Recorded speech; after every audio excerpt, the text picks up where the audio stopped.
peu parce que vous voyez ma grosse tête et pas la statue derrière. J'espère que vous allez bien. Juste avant de partir au Wonderfest, c'est-à-dire ce soir, je vais essayer de vous publier l'unboxing d'une masterpièce.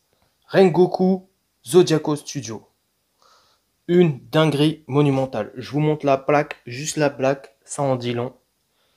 C'est l'une des plus belles plaques que j'ai. Toutes statues confondues, je trouve. C'est une vraie réussite ces plaques. Donc imaginez que la plaque elle est super belle. Alors imaginez la statue, la dinguerie que ça va être derrière moi là. Là vous pouvez peut-être presque l'apercevoir. Mais vous allez voir, c'est une véritable dinguerie. Il y a des choses quand même à dire dessus. Peut-être sur l'ingénierie. On en reparle dans la vidéo. Allez, c'est parti!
Regardez-moi ça.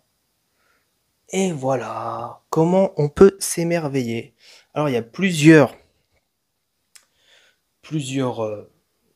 comment dire, séquences, voilà, de light up.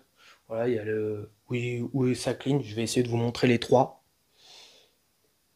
Hop, le plein et l'étang. Ouais, il y en a deux. Voilà, donc il y a où ça pulse et où ça reste en continu. Donc on va laisser comme ça. Alors, voilà, déjà premier truc, le light up, il est juste sublime. La statue en elle-même, la réalisation, elle est magnifique. C'est sans doute euh, actuellement la plus belle statue de Rengoku du marché. Officielle, non off, tout confondu. Il n'y a pas photo. HS Zodiacos, dinguerie. Comme d'hab. Voilà. Le HS de Rengoku, il est juste sublime. Rengoku, il est super bien réalisé. Les proportions sont très bonnes. Voilà. Il n'y a pas de. Comme il y en a qui vont me dire Fantasy Studio, mais il a une grosse tête. Enfin. Ça peut faire le taf, hein. Je vais pas vous dire, ça fait le taf. Elle est pas moche la statue. Mais on voit qu'il y a des problèmes. Il y a des problèmes de proportion, tout ça, ça va pas. Euh, Là, franchement, c'est une dinguerie, quoi. C'est une véritable dinguerie. Le sabre en métal, voilà, il est sublime. La résine transparente, elle est super belle. Le light up dans la résine transparente, magnifique. Point négatif. Alors, ces points négatifs, ça sera pas pour tout le monde. Parce qu'en ce moment, j'ai envie de dire, c'est ma série noire, on va dire, sur les statues. Bah, j'ai deux éléments qui n'ont pas d'aimant. Du coup, je vais réussir à me débrouiller avec de la pâte à fixe pour les coller. Donc ça tient plutôt bien. Je suis plutôt, plutôt satisfait. Mais bon, j'ai fait une demande de SAV et vu que là je vais en Chine, ça se trouve, je vais repartir directement avec la pièce de Chine. Donc, on va dire, dans mon malheur, j'ai un peu de chance. Donc, de toute façon, je vous tiendrai informé, je vous dirai tout ça. Euh, voilà, c'est les seuls points négatifs. Et le système de LED, alors à voir, hein, ça se trouve, j'ai pas testé encore. Donc, je vais tester plus tard, parce que là, j'aurai pas le temps. Le light up, si avec la télécommande ça s'allume ou pas. Attendez, est-ce qu'on fait un test? Je sais pas. Non, vous voyez, ça marche pas. Donc c'est vraiment le bouton poussoir. C'est un peu dommage. J'aurais bien aimé que la télécommande de Pixar marche, mais bon, c'est pas le cas. Bon, c'est pas très grave. Qu'est-ce que je peux dire? Oui, donc bah, c'est prise chinoise. C'est pas de l'USB comme d'habitude. Donc euh, je vais juste voilà, c'est juste ça dommage. Bah, ça me fait un peu comme la Pixar de Guy. C'est pareil, c'est prise chinoise. Donc moi j'avais fait tout mon système de LED, donc ça me casse un peu la tête, mais bon, je vais essayer de trouver une solution pour adapter tout ça. Je vais regarder, mais bon, ça veut dire qu'il va falloir encore que je recherche et tout. C'est juste ça. Si vous êtes comme moi j'ai tout mis en USB, parce que la plupart des studios d'habitude font de l'USB. Et bon, voilà, c'est juste ça de dommage. Donc je vais me renseigner, je vous communiquerai aussi le voltage. Voilà, comme ça, pour savoir le voltage, si c'est du 5 volts ou pas. Parce que c'est peut-être parce que le transfo, peut-être la LED elle est peu puissante, c'est peut-être pour ça, je sais pas. Donc je vais me renseigner et je vous tiens informé de tout ça. Franchement, voilà, j'ai hâte d'avoir Akaza qui va venir avec. Là, je vais vous montrer la vidéo à la fin. Je vais essayer de vous filmer tout ça et de faire un truc bien. S'il vous plaît, maximum de likes, maximum de commentaires. Dites-moi vraiment ce que vous en pensez. Elle est sold out partout. Ce que je peux dire, elle cote. En tout cas, je sais pas chez nous si elle va coter, mais en tout cas, parce que nous, en ce moment, notre marché, il est un peu. Même les belles statues, ils ont du mal à coter. Alors, je dis pas que coter, parce qu'on sait très bien que certains revendent la statue, et malgré tout, au prix où on met, parce qu'il y en a, ils vont me dire, ouais, c'est un business, machin. Non, c'est pas un business. C'est juste que, déjà, quand ça cote, ça montre le succès d'une statue. Donc, celle-ci, je peux vous dire qu'elle est déjà à 2000 euros en Chine, si ce n'est plus. Et. Et du coup, ça montre que le produit, en fait, bah, il a de la valeur, qu'il est recherché. Et, euh, et du coup, bah, à titre personnel, je préfère avoir une statue bah, qui est recherchée qu'une statue qui ne l'est pas, où je vais perdre de l'argent. Parce que enfin, après, si je la garde, je la garde. Mais je me dis, si un jour, parce que on est tous, moi des fois je fais des switches de statut, j'en ai une, des fois bah, je l'ai eu pendant un temps, j'ai envie de la revendre parce que j'ai envie d'en prendre une autre, bah j'ai pas envie que ma cote de ma statue perde 50%. Donc c'est sûr que quand ça perd 50%, ça fout un peu les boules. Mais bon, c'est le marché qui est comme ça malheureusement en ce moment. Mais en tout cas, je sais que celle-ci, voilà, elle est très recherchée. Et puis je vous dis que voilà, c'est une véritable dinguerie. Donc, hâte de voir ce que va faire Zodiaco sur Demon Slayer. C'est Miku, je crois, je sais plus comment, Mitsu, ou je sais plus comment elle s'appelle. Enfin, c'est la fille au gros néné. C'est la fille avec les cheveux roses et vertes la prochaine fois, je me souviens plus de son blaze. Mais, j'ai hâte de voir ce qu'il va faire dessus, la teaser un peu Tanjiro, mais je pense qu'on les verra pas au Wonderfest, on les verra au courant de l'année. Voilà. Donc, maximum de likes, maximum de commentaires, et je vous souhaite un bon Wonderfest, parce que ça va être chaud, il va y avoir que des dingueries. Alors, n'hésitez pas à rester connectés. Ciao les gars! Et les filles hein, aussi, hein. Ciao!